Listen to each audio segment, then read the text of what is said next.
કરી શકે ના કોઈ તારા ગુણોના સરવાળા યુગો સુધી જળહળશે ભુવન ભાનુના અજવાળા યુગો સુધી જળહળશે ભુવન ભાનુના અજવાળા કેમ ભૂલીશું તુજને ઓ જિન શાસનના રખવાળા યુગો સુધી જળહળશે भुवन भानुना अजवाड़ा। पूज्यपद गुरुदेव श्री भुवन भानु सूरीश्वर जी महाराज के आशीर्वाद और प्रेरणा से सरस्वती की कृपा दृष्टि से विश्वहित चिंतक जैनाचार्य विजय रत्न सुंदर सूरीश्वर जी महाराज साहिब से आज हमें जुड़ने का मौका मिला है। गुरुदेव, जीवन का अर्थ हो आप, जीवन का भावार्थ हो आप, शास्त्रों का गाथार्थ हो आप श्री में जो ज्ञान समाया हुआ है, जो त्याग इन्होंने अपनाया हुआ है, इसकी कल्पना करना कठिन है। गुरुदेव श्री ने आज तक मां सरस्वती की कृपा से 283 पुस्तकों का सर्जन। हमारे पास दो चीज है, एक पर्व है, नंबर 2 तीर्थ है। तीर्थ और पर्व के बीच में एक थोड़ा सा फर्क है। तीर्थ इनको कहा जाता है हम वहाँ जाते हैं, पर्व वो है जो हमारे पास आता है। समेत शिखर जाना, पालिताना जाना, गिरनार जाना, कहीं भी जाना है तो हमें जाना पड़ेगा। आपकी 6 डिग्री बुखार हो, आप घर में बैठे हो, पर्व के लिए आपको कहीं जाना नहीं पड़ेगा, पर्व खुद आपके पास आएगा। पावन करे वो पर्व है और तार दे वो तीर्थ है। मुझे पवित्र करता चले वो पर्व है और मुझे भवसागर से, कषाय से, विषय से तारने का काम करे वो तीर्थ है। तीर्थ में जाने के लिए समय भी चाहिए, संयोग भी चाहिए, संपत्ति भी चाहिए, स्वास्थ्य अच्छा भी चाहिए। रिपीट, यदि तीर्थ में जाने का समय नहीं हो हम नहीं जा पाएंगे। संपत्ति की थोड़ी ज़्यादा भी व्यवस्था हमारे पास नहीं होगी कि आप तीर्थ नहीं जा पाएंगे। संयोग अनुकूल नहीं होएंगे तो तीर्थ नहीं जा पाएंगे। स्वास्थ्य बिगड़ा हुआ हो तो तीर्थ नहीं जा पाएंगे। मगर पर्व के लिए न संपत्ति की जरूर, न स्वास्थ्य की जरूर, न संयोग की जरूर, न संपत्ति की जरूर। आज पर्व आया है तो पर्व के क्षेत्र में बात करने के पहले एक बात हम समझ ले, हमारे वहाँ 3 चीज़ सबसे बड़ी ताकत वाली है। एक मंत्राधिराज, नंबर 2 तीर्थाधिराज और नंबर 3 पर्वाधिराज। मंत्राधिराज में सबसे श्रेष्ठतम मंत्र नमस्कार महामंत्र है। 14 पूर्व का सार है। पंच परमिष्ठी भगवंतों को वो मंत्र में नमस्कार है। चाहे आप दुनिया भर का कोई मंत्र जिन शासन का भी ले लो, गौतम स्वामी में गौतम स्वामी अकेले होंगे, पद्मावती का जाप करेंगे तो पद्मावती अकेली होंगी, आप दादा गुरुदेव का जाप करेंगे दादा गुरुदेव अकेले होंगे। मगर एक मंत्र ऐसा है जहाँ एक तीर्थंकर नहीं, अनंत तीर्थंकर, अनंत सिद्ध भगवान, अनंत आचार्य भगवान, अनंत उपाध्याय और अनंत साधु भगवान, ऐसा अद्भुत मंत्र सारे जिन शासन में नहीं, सारी दुनिया में कोई नहीं है। और महत्वपूर्ण बात, ये नमस्कार महामंत्र में व्यक्ति का नाम नहीं है, पद का नाम है। नमो महावीराणम शब्द नहीं है, नमो ऋषभ शब्द नहीं है, नमो अरियंताणम, माने अतीत में हो गए, वर्तमान में जो है और अनागत में हो गए सभी तीर्थंकर भगवंतों को एक नमो अरियंताणम बोलने से अनंत तीर्थंकर भगवंतों को एक साथ नमस्कार होता है। ये मंत्राधिराज की ताकत है। बाकी कोई मंत्र ऐसी ताकत, और बड़ी कभी कभी वेदना भी होती है।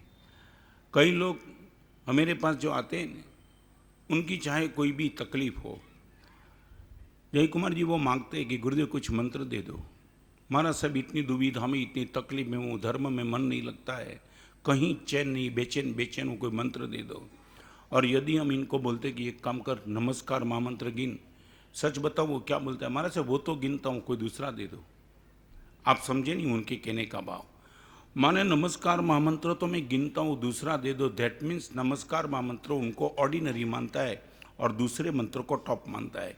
जहाँ 14 पूर्व का सार नमस्कार महामंत्र है, उसके उठ के ऊपर कोई मंत्र नहीं है। तीर्थाधिराज शत्रुंजय है, कण कण से बराबर। तो एक बात बताऊं, मैं जहाँ बैठा हूँ और आप जहाँ बैठे हो वहाँ भी कण कण से अनंत आत्मा मोक्ष में गए। पालिताना का महिमा क्या?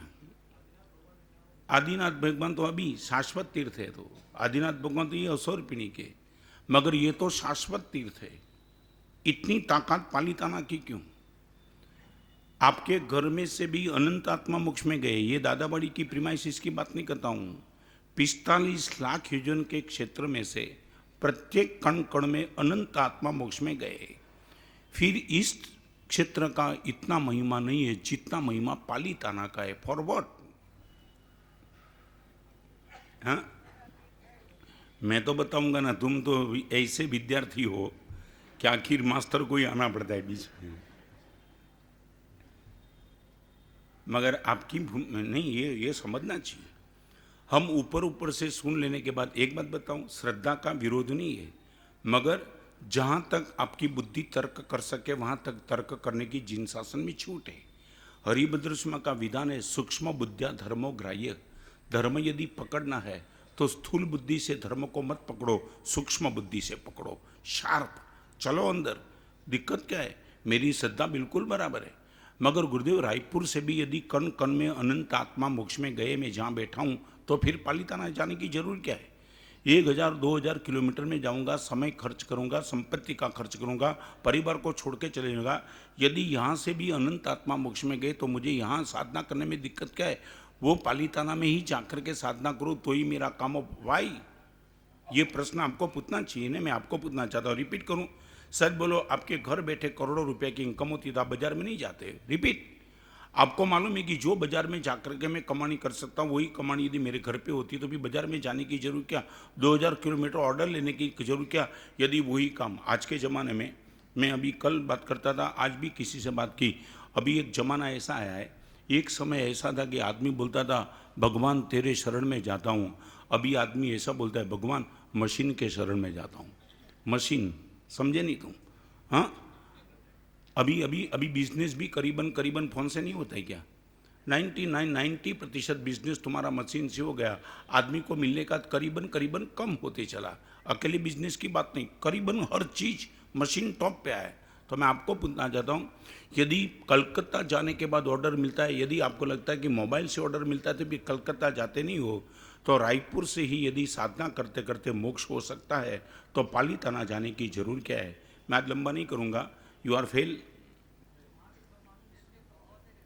हाँ? अरे अनंत आत्मा यहाँ से भी इतने ही गए, कोई फर्क नहीं है। अनंत हर एक कण पे, अभी मैं ही बता दूँ। नहीं, मोक्ष निश्चित नहीं, मैं तो बोलता हूँ मोक्ष में चले जाओ। निश्चित क्या, मैं ही बता दूँ। एक ताकत है, पालिताना में जाने से मोक्ष होता है, वो ही मोक्ष यहाँ होता है। मगर पालिताना में कम साधना पे क्षेत्र की ताकत बढ़ जाती है। रायपुर में आप मोक्ष में जाने के लिए आपकी ये भूमि भी इतनी उचित है जितनी पालिताना की है, मगर यहाँ पुरुषार्थ ज़्यादा करने के बाद आपका मोक्ष निश्चित होगा। वहाँ में भी पॉसिबल कम पुरुषार्थ में मोक्ष निश्चित हो जाता है। तो मैं ये कहना चाहता हूँ, क्षेत्र का प्रभाव है। मैं एक समझ लेना, जैसे द्रव्य का प्रभाव है, जैसे क्षेत्र का प्रभाव है, जैसे काल का प्रभाव है। काल माने ये पर्यूषण आया ना। इतनी बड़ी सभा में बैठने वाले को मैं कहना चाहता हूँ कि 12 महीना में एक भी दिन शायद नौकार से नहीं करने वाला भी इस समय में शायद उपवास कर लेगा। ये किन का प्रभाव है? समय का, काल का प्रभाव। काल भाई आज उपवास क्यों? मालूम नहीं तुझे पर्यूषण चल रहा है। दैट मीन्स क्या बोलता है वो? काल ऐसा समय है। तो जैसे एक द्रव्य का प्रभाव होता है, ऐसे क्षेत्र का प्रभाव, ऐसे काल का प्रभाव जो मेरे भाव को चेंज कर देता है। पर्वाधिराज पर्यूषण वो काल है, तीर्थ वो क्षेत्र है। तो यहाँ बैठे बैठे मेरे मन में वो भाव पैदा नहीं होते। और पालिताना में जाकर के वेरी इजी गोइंग, मैंने पहले एक दिन इस प्रवचन में बताया था, पालीताना में कोई आपको बोलेंगे कि मैं बिल्कुल फ्री में तुझे पिक्चर सिनेमा के थिएटर की टिकट देता हूँ, आप 1 मिनट में ना बोल देंगे। जो रायपुर में खर्च करके पिक्चर देखने के लिए जाते हो, वो पालीताना में मुफ्त देखने को मिलेगा तो भी आप नहीं जाएंगे, क्योंकि आपको क्षेत्र का एक आकर्षण है। ऐसे क्षेत्र में पाप नहीं हो सकते।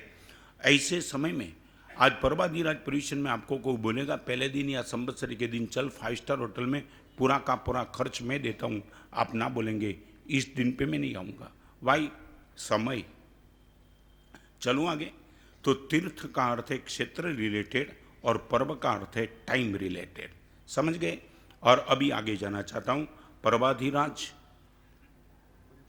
मंत्राधिराज और तीर्थाधिराज। शत्रुंजय वो तीर्थाधिराज है, नमस्कार महामंत्र वो मंत्राधिराज है, और ये पर्यूषण पर्वाधिराज है।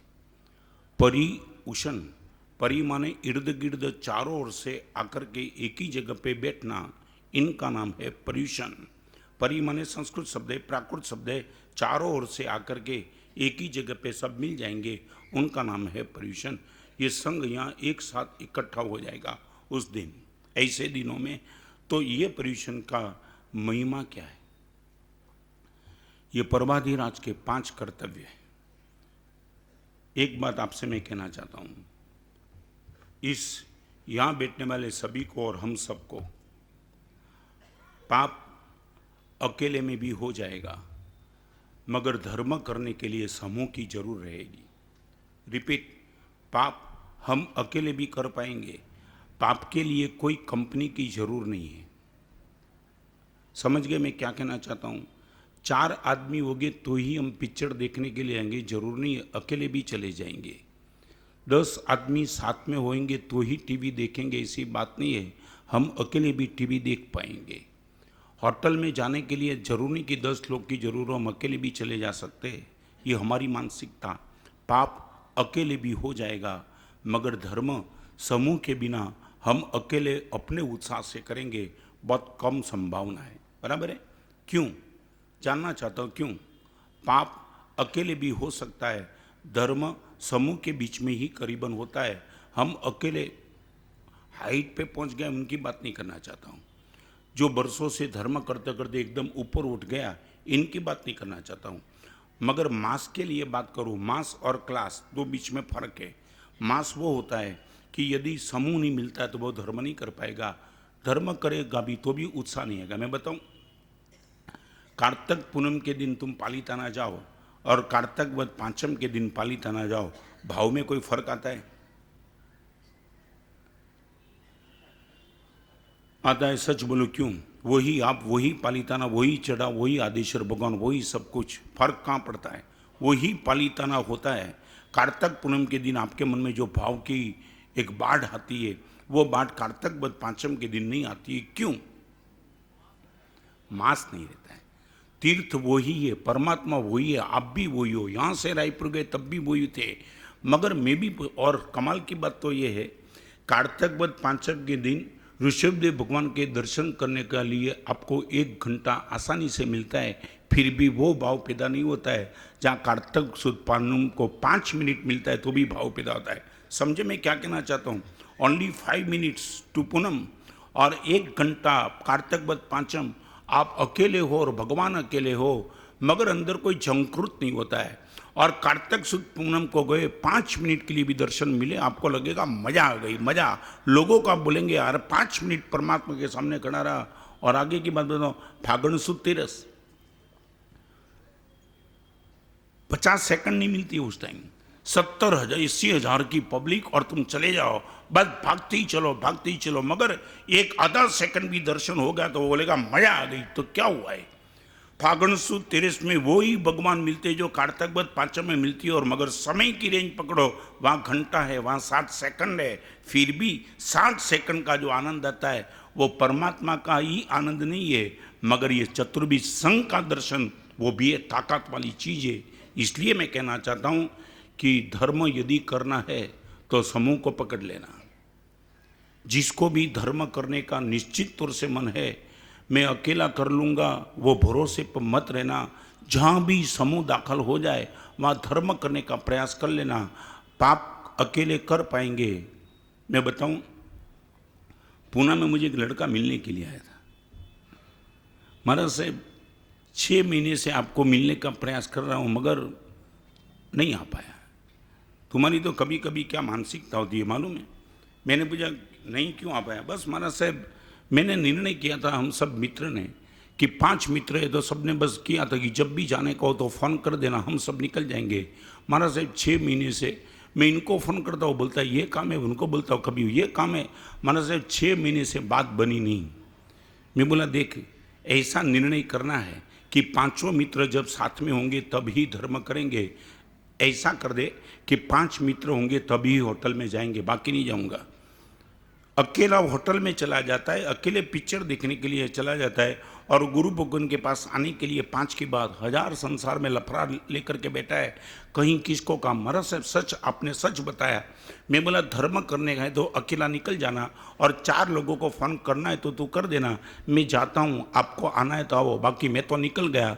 तो 4 आएंगे तो ठीक, नहीं तो तू भी नहीं आ पाएगा। उनको बिल्कुल दिमाग में बैठ गया कि धर्म करना है तो सबको साथ में लेकर के करो, मगर साथ में ना आ जाए तो अकेला भी शुरू करो, नहीं तो जिंदगी भर तक आप कभी धर्म नहीं कर पाएंगे और पाप रोज होते चलेंगे। बराबर? तो क्या करना है प्रवादीराज परिवेशन में? अकेला तप ही करना है, रूटीन से 2 प्रतिक्रमण करना है, सिर्फ प्रवचन ही सुन के बैठना है तो कि नहीं, प्रैक्टिकल। और एक बात बताओ, प्रवादीराज परिवेशन के प्रवचन समझने के लिए नहीं है, इम्प्लीमेंट करने के लिए है। मैं रिपीट करना चाहता हूँ, कई लोग प्रवादीराज परिवेशन के प्रवचन सिर्फ समझने के लिए सुनते हैं, नहीं। 352 दिन समझने का है, ये 8 दिन इम्प्लीमेंट करने का है। यहाँ समझने का प्रयास मत करो। शुरू कब करेंगे? शुरू कब करेंगे? यदि समझते ही रहेंगे तो शुरू कब करेंगे? तो 5 दिन प्रवादीराज परिवेशन में हमें क्या करना है, इनकी बात लक्ष्मी सुरेश्वर जी महाराज प्रवादीराज परिवेशन के अष्टानिका के प्रवचन में करते। इनका ग्राउंड करूं, इनके पहले 3 चीज आपको याद कराना चाहता हूं। किसी के प्रति मेरा आकर्षण है। देखो इस माहौल जो चलता है ना, इसमें आपको कोई भी तरह की शंका है तो मुझे रोक देना। आप मेरे प्रति आकर्षित हो। संसारी आत्मा किसी के प्रति, व्यक्ति के प्रति आकर्षित होता है तो 3 कारण हो सकता है, चौथे नंबर का कोई कारण नहीं है। नंबर 1 पुण्य दर्शन। पुण्य दर्शन, आपको कोई चीज मिले या ना मिले मगर इनके पुण्य को लेकर के आपको इनके प्रति आकर्षण पैदा हो जाएगा। मर्सिडीज गाड़ी लेके कोई आदमी जा रहा है और गाड़ी से नीचे उतरा है, आपकी आंख चकाचौंध हो जाती है, यार रायपुर में क्या गाड़ी लेके आया है। आपको कुछ दिया भी नहीं उसने, मगर आपने क्या देखा उनका? प्रकाश जी क्या देखा? उनके पुण्य को देखा।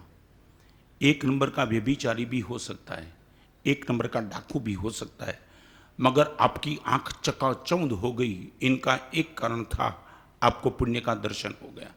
आपको लगा है तो पुण्यवान। वेश्या होती है, इनके प्रति लोग आकर्षित होते क्यों? सिर्फ रूप का पुण्य है। तो हमारी सबसे बड़ी कमजोर कड़ी तो बोलो तो कमजोर, हम पुण्य के प्रति जल्दी आकर्षित हो जाते, जल्दी। कुछ देखने के लिए तैयार नहीं कि अकेला पुण्य है, पुण्य के पीछे कुछ प्लस पॉइंट है, कुछ नहीं, बस अच्छी चीजें। पागल बनो। टीवी के सामने तुम बैठने के बाद जो कुछ भी देखते हो, सौंदर्य देखते हो, क्या है? अकेला पुण्य। पैर से लेकर के सर तक इसके जीवन में कुछ पवित्रता न होने के बावजूद भी तुम घंटों भर तक उसके सामने बैठते हो, क्यों? अकेला पुण्य का आकर्षण है। और सच बताऊं, करीबन 98% वर्ग पुण्य के पीछे पागल है, उनको दूसरी कोई चिंता नहीं है। चलो आगे। नंबर 1 पुण्य दर्शन, नंबर 2 गुण दर्शन। गुण दर्शन, आपको उसमें पुण्य का दर्शन नहीं हुआ मगर गुण का दर्शन हुआ। महाराज साहब शालीन आदमी है, रूप में कमजोर है, मगर आपको उसमें गुण का दर्शन हुआ। महाराज साहब एक वृद्ध पुरुष रास्ते में जा रहा था, गाड़ी से नीचे उतर गया और 15 मिनट तक वृद्ध पुरुष को रास्ता क्रॉस कराया। अच्छा आदमी है। ये क्या हुआ? पुण्य का दर्शन आपको नहीं था, मगर आपने क्या देखा? गुण का दर्शन। मैं आपको पूछना चाहता हूं, आपकी नजर कहां तक जाती है, पुण्य तक कि गुण तक? एक लड़का ब्लैक स्किन हो, खुद की मां, फिर भी वो मां के पीछे पागल बन जाता है। आपको पूछना चाहता हूं, तीसरे नंबर की बात करने के पहले मैं पूछना चाहता हूं, आपका आकर्षण पुण्य के प्रति ज्यादा कि गुण के प्रति ज्यादा? नहीं, ये हमारी अगले जन्म में गति कौन सी होगी उनका निर्णय यहां से होगा। इस जीवन में काम लगे वो पुण्य है और अगले जीवन में काम लगे वो गुण है। आप शब्द नहीं सुने तो फिर भी मैं रिपीट करूं, गुण के लिए हमारे में एक शब्द लिखा है भवांतरगामी। भवांतरगामी, गामी माने साथ में चलने वाला, भवांतर माने बुगरा जी, भवांतर माने अगले जन्म में। पुण्य के लिए भवांतरगामी शब्द नहीं लिखा है। आपका रूप, आपकी संपत्ति, आपका स्वास्थ्य भवांतरगामी नहीं है। अब जो रुपया होने के बाद आपकी संपत्ति यहाँ रह जाएगी। आपके पास रूप दुनिया भर का सबसे टॉप हो, यहाँ रह जाएगा, मगर अब जो रुपया के साथ आपके जीवन में यदि उदारता है तो उदारता का गुण आपके साथ चलेगा। रूप के साथ यदि सदाचार है, ये सदाचार आपके साथ चलेगा। मिष्टान नमकीन सब कुछ होने के बाद आपने तप किया, ये गुण आपके साथ चलेगा। तो पुण्य भवांतरगामी नहीं है, गुण भवांतरगामी। भवांतरगामी माने रिपीट, हाँ, अगले भव में साथ में चलने वाला। तो I would like to know from you, आपका आकर्षण पुण्य के प्रति ज्यादा कि गुण के प्रति ज्यादा?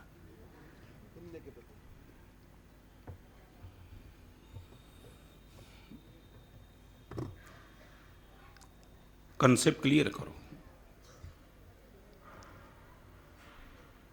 मैं क्या आकर्षण, मेरे जीवन में पुण्य है, गुण है, सब छोड़ो, मगर महाराज साहब मुझे सबसे ज्यादा पागल बना देता है, मैं किसी में भी गुण देखता हूं ना, पुण्य नहीं भी हो, सारा समाज यदि उनको नहीं पहचानता है, मगर महाराज साहब गुण देखता हूं ना तो पागल बन जाता हूं। क्या आदमी है यार। और एक बात, पुण्य दिखाई पड़ता है, गुण को देखना पड़ता है। पुण्य और गुण के बीच में डिफरेंस समझ लो।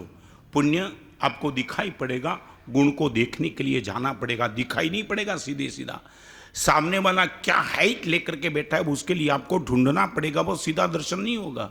बराबर है ना? किसी की गाड़ी दिखाई पड़ेगी, आपको लगेगा एक नंबर है, किसी का बंगला देखो, किसी के कपड़े देखो, किसी के हाथ पे देखो, किसी के हाथ में रहा हुआ मोबाइल देखो, आपको पता चलेगा कि ये पुण्य है।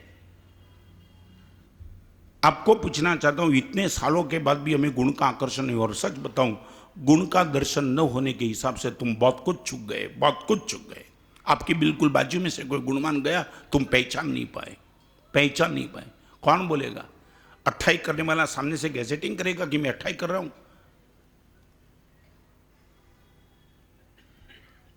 दान करने वाला ये बोलेगा कि मैंने 5 करोड़ का डोनेशन दिया था एक जगह। आपको पूछना पड़ेगा किसी को कि भाई कुछ बताओ, गुण भवांतरगामी गुण है। आंख बंद होने के बाद मुझे बचाने वाला पुण्य नहीं है, गुण है। और वही देखने की तुम्हारी क्षमता, तैयारी नहीं है, ढूंढने का प्रयास नहीं है। और सच में बताऊं, तुम्हारा पूरा का पूरा 1 पॉइंट प्रोग्राम पुण्य को छोड़ के कुछ नहीं है। आगे चलो, मुझे दुख है। पहले तो मैं आपको यह पूछना चाहता हूं, पुण्य यहां रहेगा, गुण साथ में आएगा, इस क्षेत्र में आपकी श्रद्धा पक्की है? हाँ, गारंटी के साथ। तो आपको पूछना चाहता हूं, गुण के पीछे पागलपन क्यों नहीं है?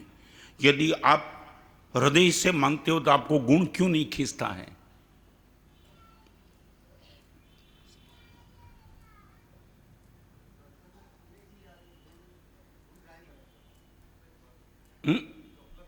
क्या है? गलती में सुधार लेना। हाँ, मैं यही कहना चाहूँ, कोई नहीं, अभी थोड़ा आगे बढ़ना। अकेले पुण्य के पीछे पागल बनना, गुण के पीछे। नंबर 1 पुण्य दर्शन, नंबर 2 गुण दर्शन और नंबर 3 ऋण दर्शन। ऋण, ऋण माने उपकार। ऋण मुक्ति बोलते, ऋण मुक्ति उपकार से मुक्ति। जहां पुण्य भी नहीं है, जहां गुण भी नहीं है, मगर जहां एक उपकार का भाव है। हो सकता है 2 महीने के पहले आप चलते चलते कि खड्डे से गिर गए थे, खड्डे में, और उसी टाइम कोई आदमी आकर के आपको खड्डे में से उसने बाहर उठाया था। न उनके पास पुण्य था, न उनके गुण का तुम्हें पता था, मगर आपने उनका एड्रेस ले लिया। भाई तुम रास्ते से जा रहे थे और मुझे निकाल दिया, आपका इतना उपकार है, मैं कभी भूलूंगा नहीं। सच बोलो, मैं आपको पूछना चाहता हूं, ये ऋण दर्शन है। माँ होती है, पिताजी होते, वहाँ पुण्य दर्शन नहीं, गुण दर्शन नहीं, मगर कौन सा दर्शन? ऋण दर्शन। माता पिता अनंत पुण्यवान होते, वो शब्द नहीं लिखा है।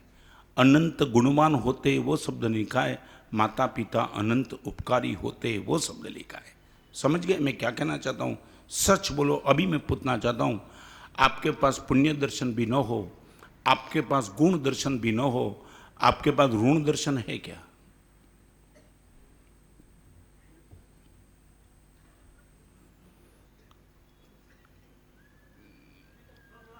हाँ?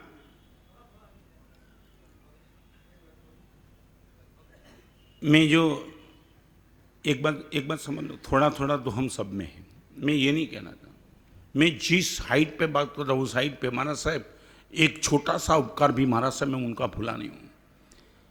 जबरदस्त उपकार है महाराज साहब, जबरदस्त। और पूरा मेरा जीवन चला है उपकार लेने से चला है, उपकार करने से नहीं चला है। ऋण दर्शन आज मैं बात इसलिए कहना चाहता हूँ, पुण्य दर्शन, गुण दर्शन और ऋण दर्शन, किसी व्यक्ति के प्रति मेरा यदि आकर्षण है तो आकर्षण के केंद्र में 3 में से कोई भी एक चीज है, या तो पुण्य, या तो गुण, या तो ऋण। 3 को छोड़ के मैं किसी के मिल लेता हूँ, बात कर लेता हूँ, पागल नहीं बनता हूँ। यार तू इनके पीछे पागल क्यों बना? तुम्हें मालूम नहीं यार, 10 साल की उम्र में उसने मुझे जो संभाल लिया है ना, मेरे कल गुण याद नहीं है, ऋण याद है, उपकार। तो अभी मैं आपको बात करना चाहता हूँ, ये परवादी राज प्रविशन का फाउंडेशन मैंने बना दिया। पुण्य दर्शन, गुण दर्शन और ऋण दर्शन, उसमें सबसे यदि 1 नंबर यदि हम किसी को दे सकते तो तीर्थंकर परमात्मा को दे सकते। तीर्थंकर का पुण्य अनंत है, तीर्थंकर के गुण अनंत है और तीर्थंकर के हमारे पर उपकार भी अनंत है। एक ही व्यक्ति में तीनों चीज। भगवान के पीछे हम इतने पागल क्यों? भगवान तेरे जैसा पुण्य दुनिया में किसी का नहीं देखा, तेरे जैसे गुण का मालिक हमने कोई नहीं देखा, और तूने जो हम पर उपकार किया है भगवान, तेरे उपकार के सामने कोई नहीं आ। नरक निगोदना महादुख होती ते प्रभु अमने उगार्या। नरक निगोदना महादुखोथी ते प्रभु अमने उगार्या। क्षण क्षण समरे तू प्रभु अमने अमे भले ने विसार्या। ऋण अनंतु छे प्रभु ताहरू शानी याचना करवी। जन्म जन्मनी तन मन धननी मोह वासना हरवी। फूल नहीं तो पाखड़ी प्रभु तारा चरणे धरवी। अनंत ऋण, अनंत गुण और अनंत पुण्य न मेरे माँ बाप के पास भी इतने थे। पंच परमेष्ठ में अरियंत को छोड़ के ये ताकत किसी के पास नहीं। अभी मैं आपको पूछना चाहता हूं, भगवान के पुण्य को, गुण को और ऋण को हमारी आंखों के सामने हमने क्या रखा है? ये परवादिराज पर्यूषण तीर्थंकर परमात्मा की आज्ञा का पालन है। यहां परमात्मा सबसे टॉप पे चलेंगे। पूरा जैन शासन परमात्मा से रिलेटेड है। ये तीर्थ की स्थापना भी परमात्मा खुद करते हैं। हम किसकी आज्ञा में? सिद्ध भगवंत की आज्ञा में नहीं, हम किसकी आज्ञा में? अरियंत की आज्ञा में। तो आपको पूछना चाहता हूं, अरियंत का जब भी दर्शन करते हो तब 3 चीज आपकी आंखों के सामने आती है, पुण्य दर्शन, गुण दर्शन और ऋण दर्शन। भगवान पहली बार पता चला कि तेरा क्या मेरे पे उपकार है। पुण्य भी पावरफुल, आत्मा के एक प्रदेश में दोष का दर्शन नहीं, और उपकार दुनिया में किसकी ताकत नहीं, उपकार तेरा मेरे पे। उपमिति भव प्रपंचा कथा नाम का ग्रंथ सिद्धर्षि गणी महाराज का अद्भुत ग्रंथ, उसमें एक शब्द लिखा है, एकोपि शुभ भाव भगवत प्रसाद लभ्यत्वात्। भगवान, मेरे मन में एक भी अच्छा भाव यदि पैदा होता है वो भी तेरी करुणा है, मैं अपने आप से अच्छा भाव नहीं कर सकता हूं। ये परमात्मा का उपकार। रास्ते में चलते चलते भिखारी को 1 रुपया देने का मुझे मन हुआ, वो भी भगवान तेरा उपकार। मैं नहीं दे सकता था, मैं तो दुनिया भर से लेने वाला, और आज पहली बार मेरे मन में देने का भाव जग गया। जहां से भी मिल सकता था मैंने लेने का काम किया। पहली बार भगवान तेरा उपकार की मेरे मन में देने का भाव पैदा हो गया। रास्ते में 25 साल की लड़की दिखाई पड़ी और आंख नीचे हो गई। भगवान, ये पहली बार पराक्रम करने का मन हुआ, वो भी तो तेरा उपकार, मैं कुछ नहीं कर पाता। एक लड़की को देखे बिना मैं नहीं रहता। आज भगवान मैंने ये ताकत प्राप्त कर ली, ये ताकत मेरी नहीं थी, ये ताकत आपकी थी। सिद्धर्षि गणी महाराज वो लिखते हैं कि हृदय में पैदा होने वाला एक शुभ भाव भी परमात्मा की कृपा के सिवा हो नहीं सकता। तो अब मैं आपको पूछना चाहता हूं, इस भगवान के पीछे हम कितने पागल, आकर्षण हमारा कितना।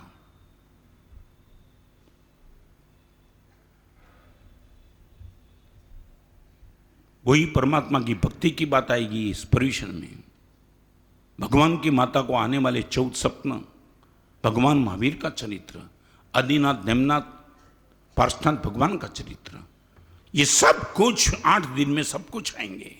मगर इनके सबसे बड़े फाउंडेशन है कौन? अरियन परमात्मा खुद। अभी आगे चलो, आपको पूछना चाहता हूं, अरियन के प्रति ये भाव है कि नहीं आपके मन में? देखो, ये सब कुछ बात मैं 10 मिनट में खत्म कर सकता हूं, मगर मैं चाहता हूं कि जीवन का एक हमारा हौसला बन जाए। हमने आज तक परमात्मा की मूर्ति को बस ये सिर्फ मूर्ति मान के निकल गए। ये मूर्ति नहीं है, ये कौन है तुमने सोचा नहीं है, पागल बन गए। जब उपकार संवारिये तब उपजे आनंदपुर। भगवान, तेरे उपकार को मैं स्मृति पथ में लाता हूं तब लगता है कमाल कमाल। जो उपकार किसी ने नहीं किया वो तूने मेरे पे किया। चलो आगे, मैं आपको पूछना चाहता हूं, पुण्य दर्शन, गुण दर्शन और ऋण दर्शन आकर्षण का कारण।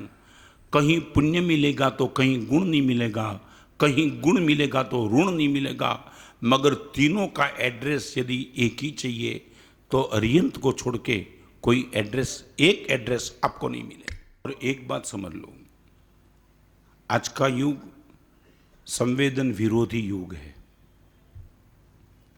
आज के युग को आप लागनीशील बनो, संवेदनशील बनो, उसमें कोई इंटरेस्ट नहीं है।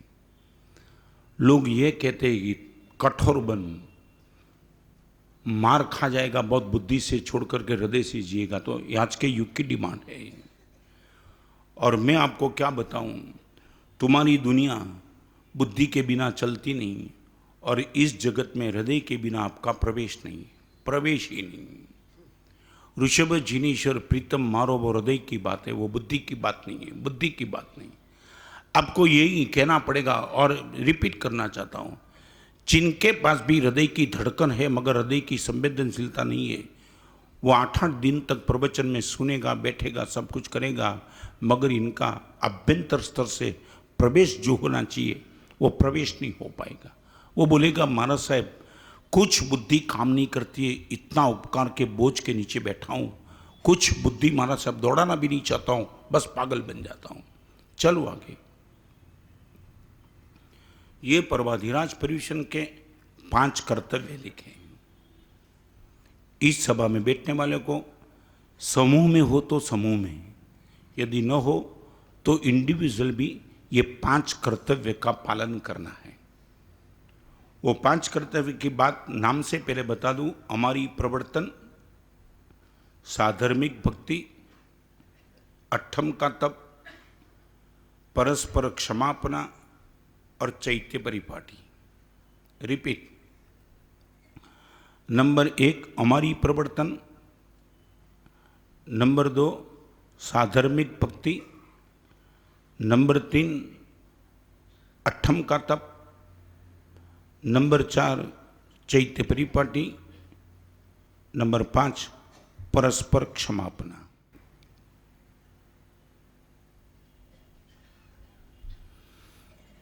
चैत्य परिपाटी शब्द का अर्थ है, कल मुझे किसी ने बताया था कि हमारे भी महाराज साहब एक व्यवस्था है कि बारसा सूत्र के बाद पूरा श्री संघ सदर बाजार में परमात्मा ऋषभदेव के दर्शन के लिए हम जाते हैं। अच्छा है, मगर ये कर्तव्य का अर्थ you have to must do.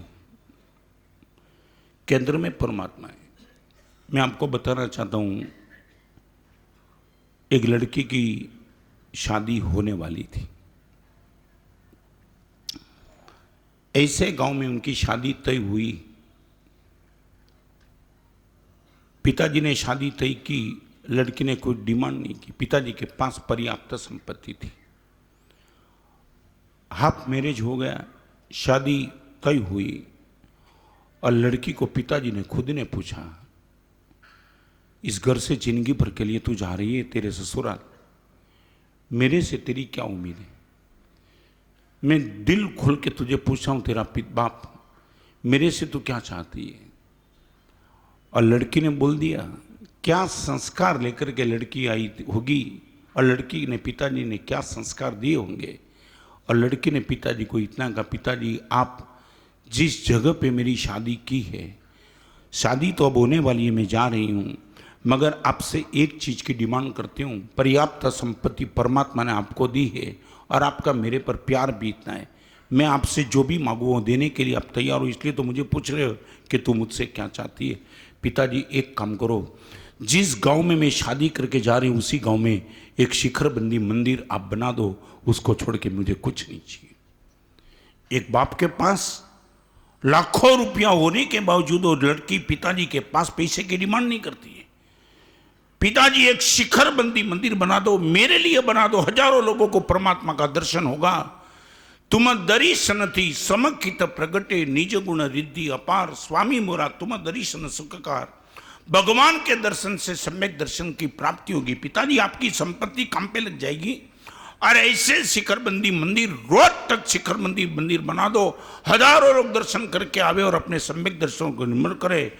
और लड़की की डिमांड बाप ने हाँ बोल दी, बेटी तेरी जो इच्छा है वही होगी, मैं देज में तुझे कुछ दूंगा, मगर आज मैं भी तो अपने आप को नसीब मान रहा हूं। ऐसी लड़की का मैं बाप बनाऊंगी जो लड़की ससुराल जाने के पहले शिखरबंदी मंदिर की डिमांड करती है। वो पिताजी ने शिखरबंदी मंदिर बना भी दिया। यदि आज इस सभा में बैठने वाले यदि कोई वो शिखरबंदी मंदिर का दर्शन करने के लिए चाहते, उदवाड़ा पहुंच जाना, वलसाड़ जिलो वलसाड़, उदवाड़ा रेलवे स्टेशन, वहां शंखेश्वर पार्श्वनाथ भगवान का भव्यतम शिखर मंदिर का निर्माण हुआ है। ये इतिहास गवाह करता है, ये लड़की ने अपने बाप से ये मांग लिया था मंदिर। सोचा भी नहीं होगा तुमने कोई लड़की ऐसी डिमांड कर सकती है। यह है हमारी प्रवर्तन का 5वां नंबर का कर्तव्य। हम जाएंगे चैत्य परिपाटी। और एक बात, इस सभा में बैठने वाला, जो मैं किसी को टॉर्चरिंग करना नहीं चाहता, मगर ये कहना चाहता हूं, ये क्रम समझ लो। जिनके दर्शन में मुझे, रिपीट करना चाहता हूं, जिनके स्मरण में मुझे आनंद आता है उनके दर्शन करने का मन में भाव पैदा होता है। ये साइकोलॉजिकल बात आपको करना चाहता हूं। जिनके स्मरण का मुझे रस है उनके दर्शन के लिए मैं पागल बनते जा रहा हूं। रिपीट, समझे मैं क्या कहना जय कुमार? यदि मेरे मन में गच्छाधिपति का स्मरण चलता है, मेरे और मुनि भगवान का, मेरे गुरुदेव का यदि स्मरण मन में पक्का है, तो मैं बार बार चाहता हूं कि गुरुदेव आपका दर्शन कब हो, आपका दर्शन कब हो। जल्दी मैं आपका दर्शन करने के लिए चाहता हूं। नंबर 1, जिनके स्मरण में मुझे आनंद आता है उनके दर्शन का मुझे मन होता है। जिनके दर्शन का मुझे आनंद आता है उनकी स्तवना करने का मुझे मन होता है। स्तवना, आप मजा आ गया। आपको मिलने के बाद कितने दिनों से आपसे मिलना चाहता था, आज आपका दर्शन हो गया, मजा आ गई। ऐसे बोले बिना हमरे नहीं पाएंगे।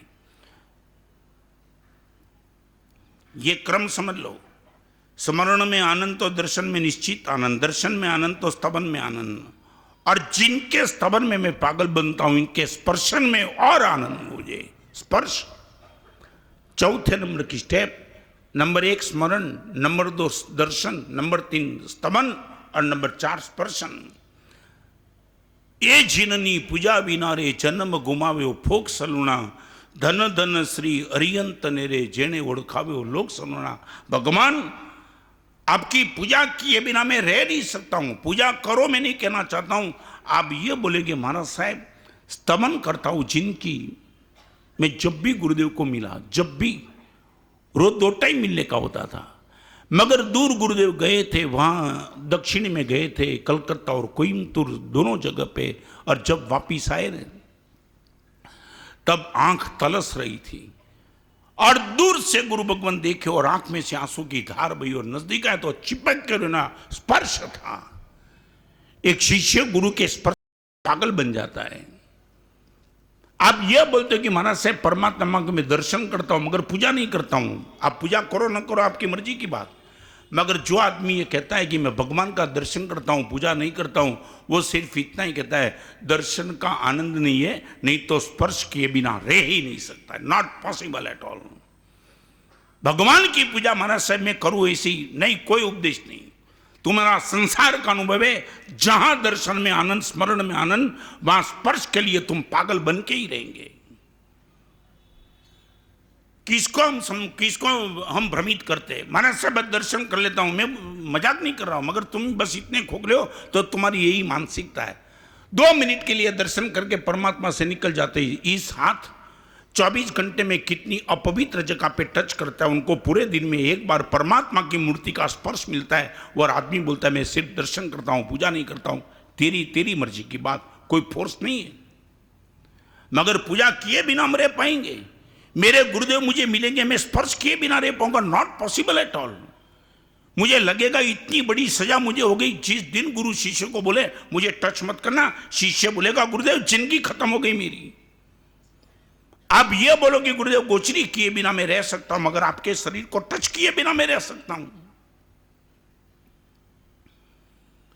खाली पड़े हुए दिरासर परमात्मा की पूजा नहीं करने वाले मिलते हुए इतना ही दिखाई पड़ता है कि दर्शन में आनंद नहीं है तुम्हें। ये तो साइकोलॉजिकल मेथड है, स्मरण, दर्शन, स्तवन और स्पर्शन। इनको छोड़ के तुम कोई ओवरटेक नहीं कर सकते हो।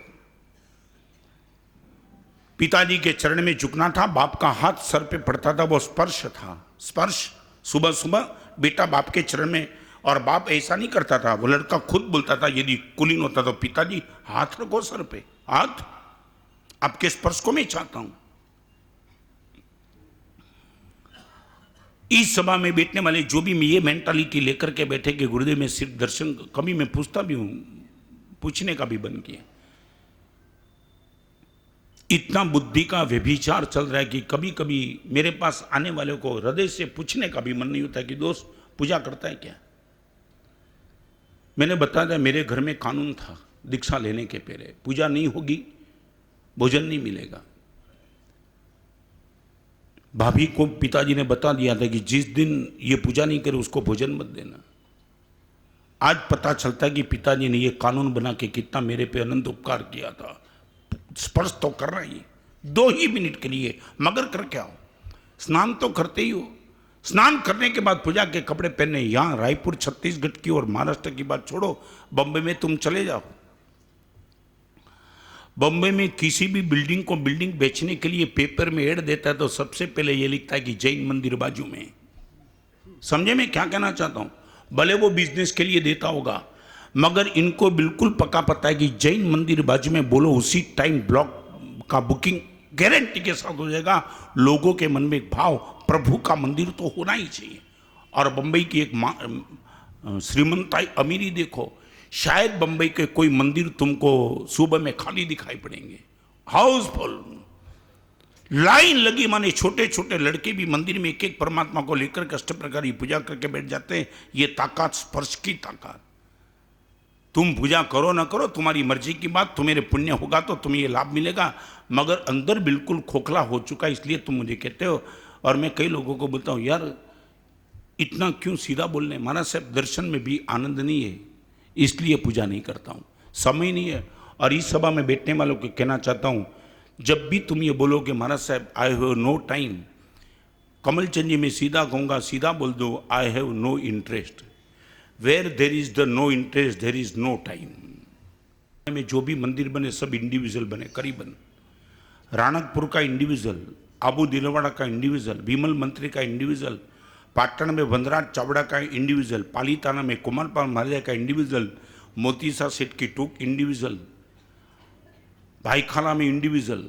आप शायद कोई भी तीर्थ 100 साल के पहले का देखो, करीबन करीबन आपको लगेगा संघ के कॉर्पोरेशन को कोई तीर्थ नहीं, सभी ने इंडिविजुअल करोड़ों रुपए के खर्च के बनाए। मैं इस वर्तमान युग की तुम्हारी एक दरिद्रता की बात करना चाहता हूं। एक जमाना था सबने अपने खुद के खर्च से पैसे के मंदिर बनाया, आज पूरा संघ भी वो एक मंदिर को संभाल नहीं पाता है। 99 करोड़ रुपया धनापुर वाले ने राणकपुर के मंदिर में लगा दिया। 99 करोड़ वो जमाने के, 18 करोड़ और 53 लाख विमल मंत्री ने अबू देलवाड़ा में लगाए, वस्तुपाल तेजपाल ने लगाए। पाटण पंचासरा के मंदिर तुम देखो, वनराज चावड़ा ने कमाल कर दिया है। कभी मोतीसा सेठ का इतिहास पढ़ो तब पता चलेगा कि ये मोतीसा सेठ ने क्या कमाल कर दिया है पालीताना की टूक के लिए। ये पूरा संघ होकर के वो मंदिर नहीं संभाल पाता है। तुम समझो वो परमात्मा के लिए। एक बात बताऊं, परमात्मा का मंदिर बनाने के लिए पैसा चाहिए, इससे ज्यादा तो भाव चाहिए। मोतीजा सेठ से भी ज्यादा पैसे वाले आज कई भरे पड़े हैं, उनको कोई मंदिर बनाने का भाव नहीं आता है। मंदिर बनाने का भाव नहीं आता, वो छोड़ो, मंदिर को गाली देने वाले बढ़ रहे हैं। इस जमाने में मंदिर की जरूरत नहीं, वो ऐसे बोलने वाले निकले अभी तो।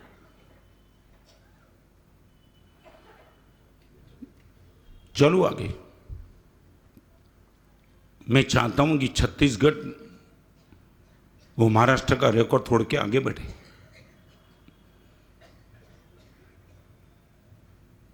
फिर भी कहूं, परमात्मा की पूजा पुण्य वृद्धि का, गुण शुद्धि का और ऋण मुक्ति का केंद्र स्थान है। परमात्मा की पूजा पुण्य वृद्धि की फैक्ट्री है। जिसको भी लगता है कि मेरे पास महाराज साहब पुण्य कम है, हर जगह महाराज साहब मार खा रहा हूं, कहीं भी मेरी बात उपड़ती नहीं है, उसको मैं कहना चाहता हूं परमात्मा की पूजा वो सबसे बड़ी ताकत है। पुण्य वृद्धि के लिए परमात्मा की पूजा श्रेष्ठतम विकल्प, गुण शुद्धि के लिए परमात्मा की पूजा टॉप, और ऋण मुक्त होना है। परमात्मा की पूजा किए बिना ऋण मुक्त नहीं हो पाएंगे। जिसको भी पुण्य वृद्धि, गुण शुद्धि और ऋण मुक्ति तीनों चाहिए, उसको परमात्मा की पूजा छोड़ के कुछ नहीं हो पाएगा। और आपको थोड़ा बुरा लगे, माने बुरा माने थोड़ा कठोर लगे तो बताऊं, मलदारी हेमचंद्र जुमा ने विशेष आवश्यक भाष्य नाम के ग्रंथ में वो लिखा है कि परमात्मा की पूजा जिसको नहीं करना है उसको स्नान करने का अधिकार नहीं है। स्नान उसको ही करना है जिसको परमात्मा की पूजा करना है। No right for bath. कई लोग मुझे पूछते हैं, महाराज साहब आपको परमात्मा के दर्शन के बाद आपको भी प्रभु की पूजा करने का भाव नहीं होता है? ये प्रश्न आता है। मगर हमारे जीवन में स्नान नहीं है और इसलिए परमात्मा की पूजा नहीं है। नो बात, वहां रुक जाओ तुम। आपके लिए परमात्मा की पूजा और हमारे लिए परमात्मा की पूजा, दो के बीच में फर्क है। आपके पास द्रव्य पूजा है, हमारे पास भाव पूजा है। और भाव पूजा का अर्थ वो लिखा है विशेष भाष्य नाम के ग्रंथ में कि परमात्मा के वचन का पालन करना वो परमात्मा की भाव पूजा है। भाव पूजा, भाव पूजा तो साधु नाम अभेदोपासनात्मिका, भगवान के वचन की आराधना करना वही परमात्मा की भाव पूजा है। ये चंदन, धूप, दीप, केसर, सुखड़, पुष्प, उनसे पूजा करना वो द्रव्य पूजा है। तो आपके पास परमात्मा की द्रव्य पूजा, हमारे पास परमात्मा की भाव पूजा है। चलो आगे। एक चैत्य परिपाटी का कर्तव्य, बात ही निकली है तब दूसरे नंबर का कर्तव्य बताओ, क्षमापना का। पांचों कर्तव्य की बात हम करेंगे, क्रम इधर उधर रहेगा। एक क्षमापना का कर्तव्य।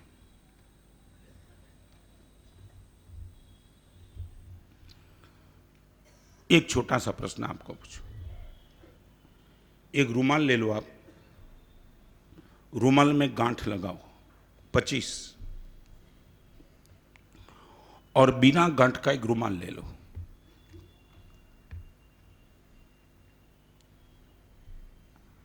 दोनों रुमाल तराजू के दो पल्ले में रखो। कमलचंद जी, वजन कम ज्यादा होगा क्या?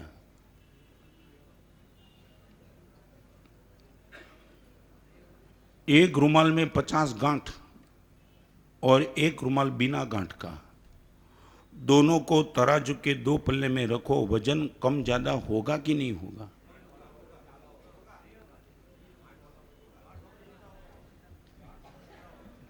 अच्छा, तुम चर्चा करो, मैं आराम करता हूं।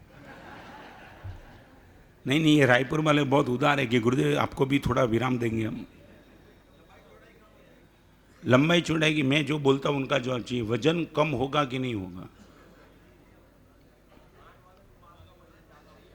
क्या है? गांठ वाले रुमाल का वजन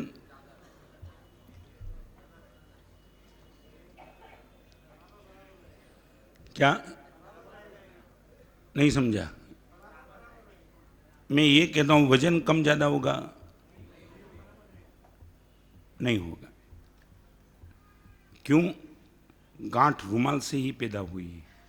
बाहर से आई होती तो वजन ज्यादा कम होता, मगर रुमाल से ही गांठ पैदा हुई है, इसलिए दोनों को तुम बीच में रखो, वजन बिल्कुल कम ज्यादा नहीं होगा। मगर मैं जो कहना चाहता हूं वो अभी कहना चाहता हूं।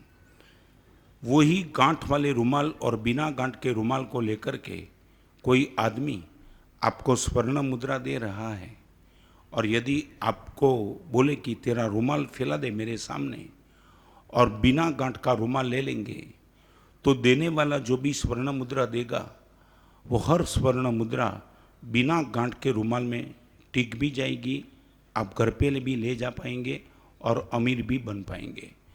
मगर जिस रुमाल में 50 गांठ लगी हो, उस गांठ वाला रुमाल आप इनके सामने रखो, देने वाला देगा तो सही, वो ना नहीं बोलेगा। आप बोलो कि तुम इसमें दे दो, मे भी पॉसिबल, वो देगा तो खरा, मगर देने के बाद वो गांठ वाले रुमाल में कितनी स्वर्ण मुद्रा टिकेगी वो लाख रुपए का प्रश्न है। क्योंकि आई और गांठ ने ऐसा ही कर दिया ढलान, और सीधी स्वर्ण मुद्रा नीचे उतर गई। गांठ वाला रुमाल और बिना गांठ का रुमाल, वजन में कोई फर्क नहीं होता है, मगर कार्य शक्ति में जो फर्क हो जाता है वो हमारी कल्पना बाहर की बात है। अभी मैं बताऊं, जिसके हृदय में किसी के प्रति वैर की गांठ है, वो वैर की गांठ 1 2 3 4 5 10 25 50 वो खराब, सास ने ये किया था, देवर ने ये किया था, देरानी ने ये किया था, ससुर ने ये किया था, पति ने ये किया था, पत्नी ने ये किया था, भाई ने ये किया था, ऐसी गांठ लगा के जो अपने मन के रुमाल को लेकर के इस प्रवचन में मेरे सामने आएंगे, मैं आपको इतना ही कहना चाहता हूँ, जिसने अपने मन में किसी के प्रति वैर की एक भी गांठ नहीं रखी होगी, इनका मन का रुमाल बिना गांठ का होगा। मैं जो भी देगा वो सीधा पकड़ के चले जाएगा, मगर जो गांठ रख के बैठा है, मैं दूंगा तो सही, मगर इसके रुमाल में कितना टिकेगा वो लाख रुपए का प्रश्न है। मैं आपको पूछना चाहता हूं, सच बोलो, मन का रुमाल गांठ वाला है कि बिना गांठ का है? जिन जिन लोगों को लगता है महाराज साहब इतने प्रवचन सुनने के बाद भी परिवर्तन क्यों नहीं होता है, कहीं कहीं लगना देखना, कहीं न कहीं आपके मन के रुमाल में आप गांठ लगा के प्रवचन सुन रहे हो। 12 महीना में 1 संवत्सरी प्रतिक्रमण के पहले क्षमापना न कर दी, वो जिन शासन से बाहर है। और एक बात, क्षमा देने के लिए नम्रता चाहिए, मांगने के लिए उदारता चाहिए। क्षमा देने के लिए उदारता चाहिए, मांगने के लिए नम्रता चाहिए। मैं किसी के पास क्षमा मांगूंगा, नम्र होऊंगा तो ही मांग लूंगा। नम्र, बिना नम्रता आप क्षमा मांग नहीं पाएंगे, और बिना उदारता आप क्षमा दे नहीं पाएंगे। नम्र आदमी क्षमा मांगे बिना रहता नहीं, और उदार आदमी क्षमा दिए बिना रहता नहीं। Now I would like to know from you, सच बोलो, आपको पूछना चाहता हूं, क्षमा मांगना वो कठिन है या क्षमा देना कठिन है? रिपीट, ज्यादा, दोनों कठिन है, दोनों, मगर दो में से ज्यादा कठिन कौन सी? मांगना कठिन कि देना कठिन? एक बात बताऊं, क्षमा मांगने से क्षमा देना कठिन है। मांगने में इसलिए नहीं कठिन है कि हम खुद अपराधी हैं, देने में सामने वाला अपराधी है। यदि मैं आपको क्षमा कर देता हूं, दैट मीन्स वो आरोपी के कटघरे में खड़ा है। जब मैं क्षमा मांगता हूं तो मैं खुद आरोपी हूं ना। मांगने में मुझे क्या दिक्कत होगी? मैं भी बोलूंगा मुझे क्षमा कर दो यार, मेरी गलती हो गई, ऐसा हो गया वैसा हो गया, क्योंकि मैं इसे भी तो गिल्टी कॉन्शियस महसूस कर रहा हूं।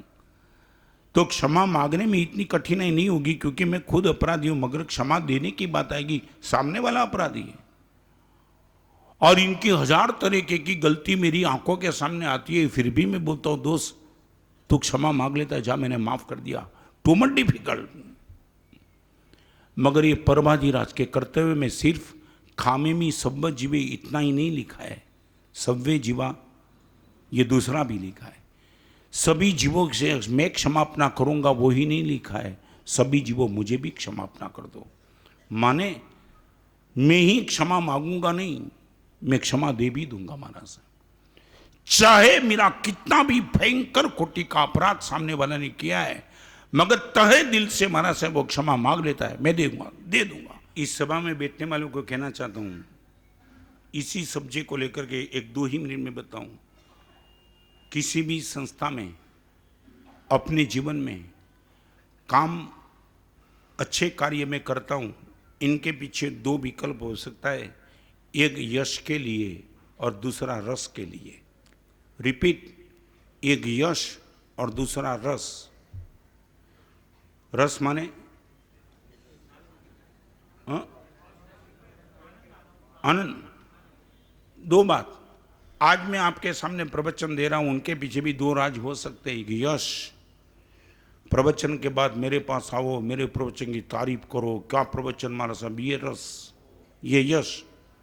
और दूसरी बात, जिस गुरुदेव ने मुझे जिन वचन के माध्यम से संसार से उठा के यहाँ लाया, और यही प्रवचन विनियोग परमात्मा के वचन लाखों लोगों तक यदि मैं पहुंचाऊं, ये मेरा रस है।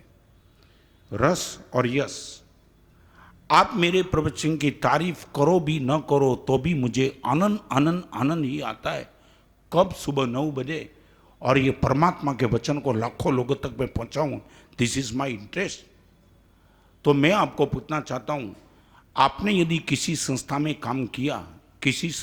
काम किया, ट्रस्टी बन के काम किया, कार्यकर बन के काम किया, प्रेसिडेंट बन के काम किया, ये चातुर्मा समिति जो काम कर रही है, चाहे चौके का हो, चाहे मंडप का हो, चाहे कोई भी व्यवस्था में किसी ने जोड़ दिया हो, एक व्यवस्था है। तो मैं आपको पूछना चाहता हूं, आप इस कार्य में लगे हो, ट्रस्टी हो, प्रेसिडेंट हो, कोई भी हो, किसी भी पोस्ट पे हो, तो आपको मैं पूछना चाहता हूं, आप यदि इसी कार्य में लगे हो, इनके केंद्र स्थान पे यश है कि रस है? बहुत गंभीरता से सुन लेना।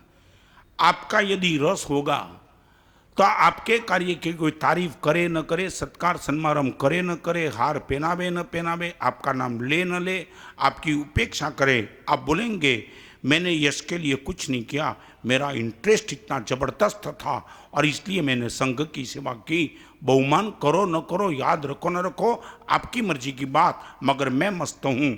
और यश के लिए जो काम करता होगा वो कभी न कभी एक छोटी सी चीज को लेकर के भी इस काम को छोड़ सकता है। I would like to know from you, अच्छे कार्य यदि तुम करते हो, इनके पीछे यश है कि रस है? ये सोचना पड़ेगा, ये मामूली बात मत समझना। मैंने अच्छे लोगों को ऐसे पवित्र कार्य छोड़ के निकल जाने के लिए देखा। गुरुदेव किसको कदर नहीं है, बोलते हैं 4 महीना तक महाराज साहब पूरी व्यवस्था में लगा, मैं कभी आगे नहीं आया, मगर नाम लेने की इनकी इच्छा नहीं है। ये क्यों होगा? यश के लिए काम किया था या तेरा रस था? गुरुदेव श्री ने आज तक मां सरस्वती की कृपा से 283 पुस्तकों का सर्जन किया है और इनका अनुवाद अनेकों भाषाओं में ही नहीं बल्कि ब्रेल लिपि में भी उपलब्ध है।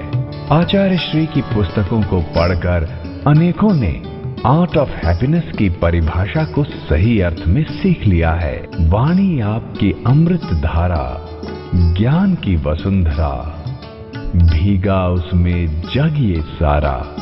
अपने ओजस्वी तेजस्वी प्रवचनों द्वारा लाखों लोगों के जीवन को परिवर्तित किया आपने। शांति के मार्ग पर चलना सिखाया आपने। श्रद्धा की शक्ति का राज बताया आपने। मानवता की संविधा में एक दीप जलाया आपने। जीने का अर्थ हो आप, जीवन का भावार्थ हो आप। आपके साहित्य के माध्यम से हमें एक सही दिशा मिली है और हम मानवता का अर्थ समझ पाए हैं। आप सभी से निवेदन है कि आज ही इस अनमोल रत्न से जुड़कर अपने और दूसरों के जीवन को खुशियों से भर दें।